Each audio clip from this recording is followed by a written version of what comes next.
नमस्कार। आज फिर हम आपके लिए एक इंपॉर्टेंट क्वेश्चन लेके आए हैं जो कि है क्लास 10th मैथमेटिक्स का चैप्टर नंबर 12 में से एक्सरसाइज 12.1 का क्वेश्चन नंबर 6। क्वेश्चन 6 क्या है आपका? क्वेश्चन नंबर 6 क्या है?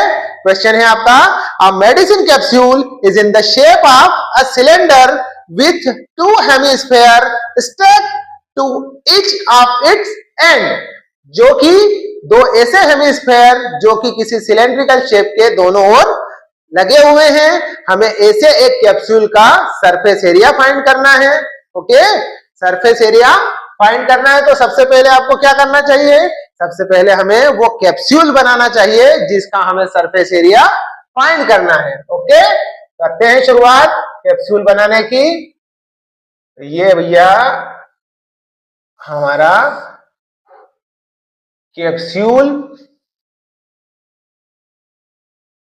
ठीक है दोनों तरफ से स्फेरिकल, ये इधर से भी स्फेरिकल है, इधर से भी स्फेरिकल है। ओके, ठीक है, बीच में से ये सिलेंड्रिकल है, पर अभी हमें बिल्कुल एक प्लेन शेप दिख रहा है। इसको अभी हम 3D में बनाएंगे। ओके, अब इसके डायमेंशन क्या क्या दिए गए हैं भैया? ये जो कैप्सूल है ये ओवरऑल 14 mm लॉन्ग है। कितना? 14 mm ये पूरा इसकी लंबाई है। इसके बाद हम बात करें तो इस कैप्सूल का जो डायामीटर है वो डायामीटर है 5 mm। इसका डायामीटर है आपका 5 mm। ओके, अब हम इसके जो हेमिस्फेरिकल पार्ट है दोनों सिरों के, उनको सेपरेट करने की कोशिश करते हैं ताकि आपको ये अच्छे से समझ में आ जाए। समझ लीजिए कि ये भाग इसका हेमिस्फेरिकल है, ये भी यहां से हेमिस्फेरिकल पार्ट है। ओके, ये हो गई इसकी रेडियस, ये भी है आपकी रेडियस, इधर की तरफ भी रेडियस, ये भी रेडियस। ठीक है, अब दिया गया यहाँ पर कि इसका जो डायामीटर है वो 5 mm है, तो ये जो डायामीटर है तो रेडियस क्या हो जाएगी आपकी 5/2। 5/2 मीन्स 2.5 mm। ये भी आपकी 2.5 mm आपकी इसकी कैप्सूल की रेडियस हो गई। ओके, तो एक चीज आपको यहां पर क्लियर हो गई कि अब हमारे पास रेडियस क्या है? 2.5 centimetre, sorry millimetre. Okay, radius हो गई आपकी R is equal to 3.5 mm। इसे हम त्रिज्या भी, रेडियस है इसकी 2.5, तो यहां पर हम रेडियस को त्रिज्या भी लिख सकते हैं। ओके, R क्या है आपका 2.5, इसके डायामीटर का हाफ। ओके, एक और चीज अब यहां पर हमें कमी पड़ रही है भैया, किसकी कमी पड़ रही है? इस सिलेंडर का कुछ भी डेटा हमारे पास अभी फिलहाल नहीं है, तो हम एक काम करते हैं, जो भी डेटा हमारे पास है इससे ही इसको निकालने की कोशिश करते हैं। डेटा है हमारे पास, पूरी लेंथ है इसकी 14 mm। अब हमें रेडियस पता चल गई भैया 2.5, तो आप देख लीजिए कि अगर इधर वाला पार्ट और इधर वाले पार्ट को अलग अलग अलग कर दिया जाए तो जो रिमेनिंग पार्ट होगा वो सिलेंड्रिकल पार्ट होगा। तो 2.5 इधर से, 2.5 इधर से अगर हम 14 में से कम करते हैं, मीन्स ओवरऑल 14 में से हम अगर 5 को कम करते हैं तो हमारे पास क्या पार्ट बचता भी है इसका? 9। समझ गए? इसका मतलब ये है कि जो सिलेंडर है आपका बेलन, उसकी लंबाई अभी फिलहाल क्या होगी? 9 mm। ओके, मैं लंबाई इसलिए बोल रहा हूं क्योंकि अभी हमने सिलेंडर को हॉरिजॉन्टल रख रखा है ना? अगर इसको हम खड़ा रखेंगे तो यही लंबाई ऊंचाई में बदल जाएगी। ओके, तो हम सिलेंडर के लिए बात करेंगे तो इसको क्या लिखेंगे यहां पर? इसकी हाइट क्या होगी भैया? इसकी ऊंचाई हो गई आपकी h इज इक्वल 9 mm। अब रेडियस दोनों के लिए सेम है, इसलिए अलग अलग रेडियस लिखने की कोई जरूरत नहीं है ना? अब आते हैं हम इसके फॉर्मूले पर। अच्छा, फाइंड क्या करना था आपको? लिखा है ऊपर, हमें इस कैप्सूल का टोटल सरफेस एरिया फाइंड करना है। ओके, कैप्सूल का कुल पृष्ठीय क्षेत्रफल। ओके, कैप्सूल का कुल पृष्ठीय क्षेत्रफल हमें फाइंड करना है। ठीक है, total surface area of capsule. अब ऐसा कोई फॉर्मूला कैप्सूल का तो नहीं बना है भैया, पर जिस शेप का हमारा कैप्सूल है हम उसको अलग अलग ब्रेक डाउन करके हम उसका एरिया फाइंड कर सकते हैं।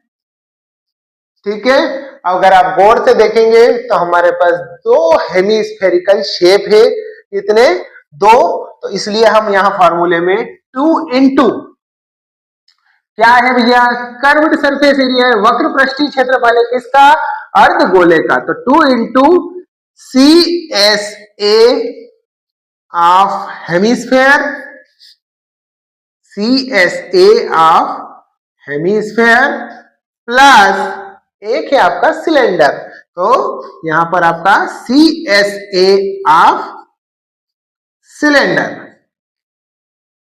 इन दोनों का एरिया हमें यहां पर फाइंड करना है।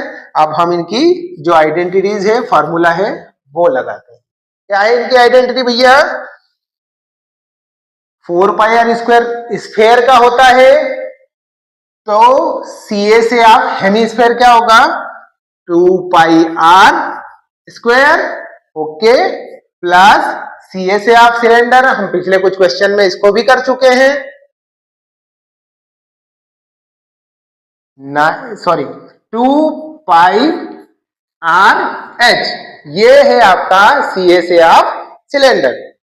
अब यहां पर क्योंकि ये इसका डबल हो रहा है तो अब इसको यहां पर मल्टीप्लाई कर ही देते हैं, 4 pi r square plus 2 pi r h. Okay, इन क्वेश्चन को इजी बनाने के लिए हम क्या करते हैं भैया, जितनी भी कॉमन चीजें होती है उनको वन टाइम हम आगे लिख देते हैं। पाई इधर भी कॉमन है, पाई इधर भी कॉमन है, तो हमने पाई लिख दिया है। ओके, आर इसमें भी है और आर इसमें भी है, दोनों की रेडियस सेम है, अलग अलग नहीं है, इसलिए हम इसको कॉमन ले सकते हैं। तो मैंने यहाँ पर आर भी कॉमन ले लिया है। अगर आप गौर से देखेंगे तो 2 इसमें भी है और 4 भी 2 इंटू 2 से मिलके बना है, इसलिए यहाँ पर भी 2 कॉमन आ सकता है। तो फाइनली हमारे पास यहाँ से क्या बचेगा, यहाँ से बचेगा हमारे पास 2 पाई बाहर आ गया है, आर स्क्वायर में से एक आर बाहर आ गया है, तो अब आर बचा, रोक दे, यहां पे आपका आर बचा, प्लस 2 बाहर, पाई बाहर, आर बाहर, यहां पे क्या बचा हमारा एच। ठीक है, अब ये हमारा फाइनल फॉर्मूला तैयार है आंसर आने के लिए, तो हम इसमें वैल्यू रखते जाएंगे। 2 इंटू पाई की वैल्यू आप जानते ही हैं, हमने कई क्वेश्चंस में 22/7 पुट की है ना। आर की वैल्यू हमारे पास फिलहाल 2.5 है, ये मैंने 2.5 वैल्यू इसकी रख दी। ओके, इंटू ब्रैकेट में हमारा 2 इंटू आर, तो 2 इंटू आर की वैल्यू है हमारी 2.5 प्लस एच जो कि है 9। आगे बढ़ते हैं, हमारे पास है 2 इंटू 22/7 इंटू 2.5 इंटू इन दोनों का करेंगे हम मल्टीप्लाई, ये क्या हो गया भैया 5 plus 9। Okay, 2 into 22/7 into 2.5 into करें प्लस दोनों को, 9 प्लस 5 14। अब इस 7 का कुछ करना पड़ेगा, क्या करना पड़ेगा भैया, जब तक इससे हम किसी को कट नहीं करेंगे तब तक ये यहीं पे रहेगा। तो आप देखिए कोई नंबर है जो 7 से डिविजिबल है, बिल्कुल है, कौन, 2.5 नहीं 14। ओके, 7 से 14 को डिवाइड किया तो कितनी बार गया भैया, 2 बार। ठीक है, अब हमारे पास फाइनली 2 इंटू 22 इंटू 2.5 इंटू 2 बचा है। ओके, अब इन दोनों का अगर आप मल्टीप्लाई करते हैं तो आप पाएंगे आपके पास क्या भैया 5। इसके बाद इन दोनों का मल्टीप्लाई किया तो भैया ये हो गया हमारा 44 इंटू 5, 44 इंटू 5 का 4 में मल्टीप्लाई करेंगे हम, 5 4 जा 20, 20 के 0 कैरी 2, 5 4 जा 20 और फिर क्या आया आपका 2, 22। आंसर आया हमारा 22 सेंटीमीटर स्क्वायर। ये हो गया है हमारा total surface area of capsule. Okay, एक बार फिर से हम थोड़ा सा हाईलाइट कर लेते हैं। हमने एक कैप्सूल का शेप बनाया था जिसमें 2 हेमिस्फीयर दोनों एंड्स पर लगे हुए हैं, इसलिए हमारा जो आइडेंटिटी बना था वो क्या बना था भैया 2 into CSA of hemisphere plus CSA of cylinder. फिर हमने वैल्यू पुट की। शुरुआत में हमने देखा 14 mm पूरा इसकी लेंथ थी, डायमीटर था 5 mm।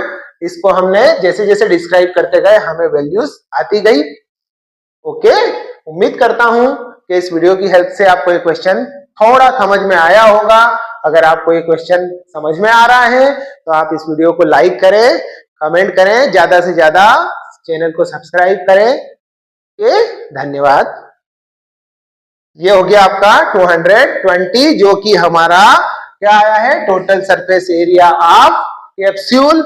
हमने यहां पर सेंटीमीटर स्क्वायर लिख दिया जबकि ये क्या है मिलीमीटर स्क्वायर। ओके, उम्मीद करता हूं कि ये वीडियो आपको पसंद आया होगा। इसकी हेल्प से आपका क्वेश्चन नंबर 6 बिल्कुल क्लियर हुआ होगा, है ना।